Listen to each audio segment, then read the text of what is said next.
Planning for improvement. Key action plan items. How to learn from the past. Benchmark system designs from existing high performers.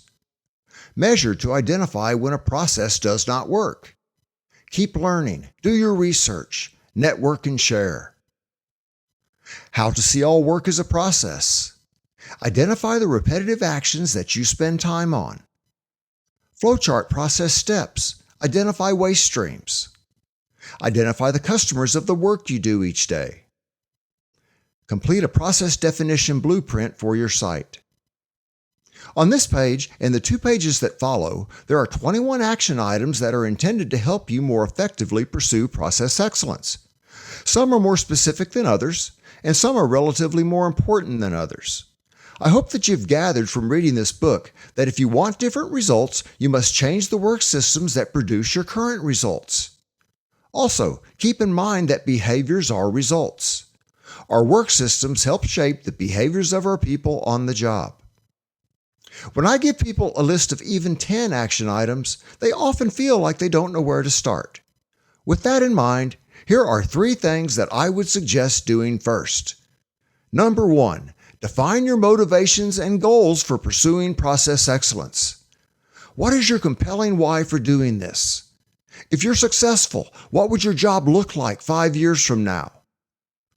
This type of activity needs to be completed by all leadership team members.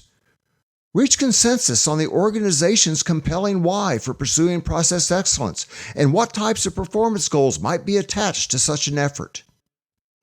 Number 2, determine how much time you have to work with.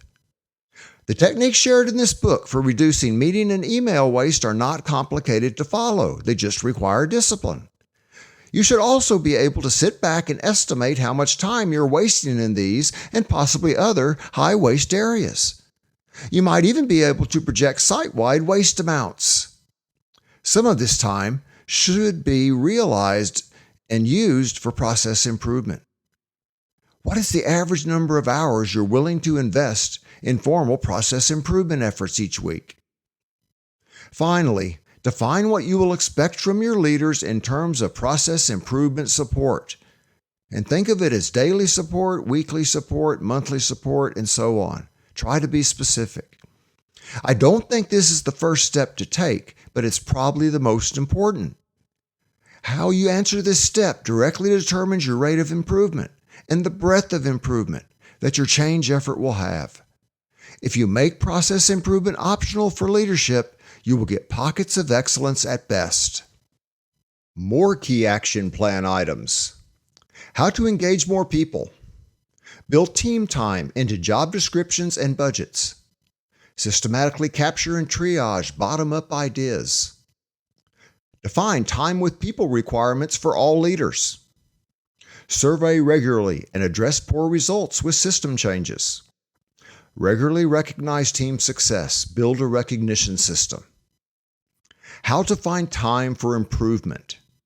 Measure meeting defects and effectiveness every meeting. Reduce meeting waste. Eliminate non-value-added emails. Define, measure, analyze, and improve your email process. Don't chase squeaky wheels. Use multiple criteria and a decision matrix to pick your projects. And finally, make system changes to minimize personnel issues. Define how and to what degree you will formally engage your people. It's easy to say process improvement is everyone's daily job, but slogans rarely transfer into sustainable change. You might choose to use project teams as your main means of involvement, as many have, with the number of teams and their relative effectiveness being the key drivers of improved results. This is one of the more common approaches, but the rate of results improvement it typically provides is low compared to a well-deployed, process-based strategy. The process-based improvement approach that I prefer requires all of your formal leaders to track key process counts, errors, and defects for the processes they own. This approach can be put in place without declaring the kickoff of a formal improvement effort. Each leader serves as the primary change driver for their people, however, and in turn may need assistance in order to be effective in this type of role. Finally, you might choose to try a blend of both approaches, but I only suggest doing so after you have standardized the effective use of project management and process improvement tools across multiple leaders. No matter which approach you select, there is tremendous value associated with thinking through such resource needs prior to rolling out even a pilot effort. Evaluate and define how you might need to change your performance measurement and compensation systems. When people ask me, how do I make change happen fast? I tell them that 3 things need to change. First, time requirements need to be added to all job descriptions, with formal process improvement support existing as one of the time buckets. Second, the measures used to gauge personal job effectiveness may need to change for your leaders in that they need to reflect the expected results of the new process improvement actions. Third, bonus or profit share plans may be needed or may need to be modified to better align with the goals of the process improvement initiative. Even more key action plan items. How to help leaders use the tools. Use the Leadership Index to gauge behavior and task consistency. Build process improvement tool use, project completion into job descriptions. Hold periodic improvement project peer reviews. Base percentage of compensation on demonstrated skill application success. Provide application and practice-based improvement tool training. In this book, I provided you with a variety of possible changes that can be made to help better sustain any type of performance improvement effort. You need to keep in mind that these possible changes can be viewed from 2 perspectives. If you make them, they will help you sustain your efforts. And if you don't make them, they will hold back your performance improvement efforts whether you like it or not. In short, if you don't take the restrictor plates off your organization, in other words, if you don't change your faulty work system designs, your organization won't be able to go as fast as you would like it to go, or it'll struggle to sustain that new rate of speed over time. Work systems give you the results that they are designed to give you, not what you wish they would give you.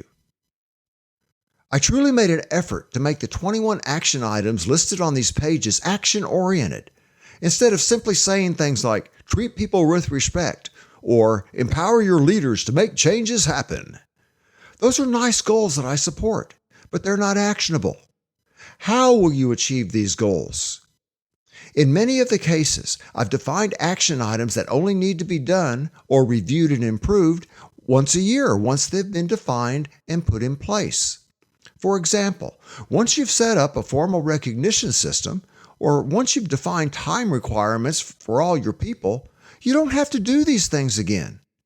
You do, however, need to review the performance of these processes, look at the results you're getting, and see if a continual improvement is needed year over year.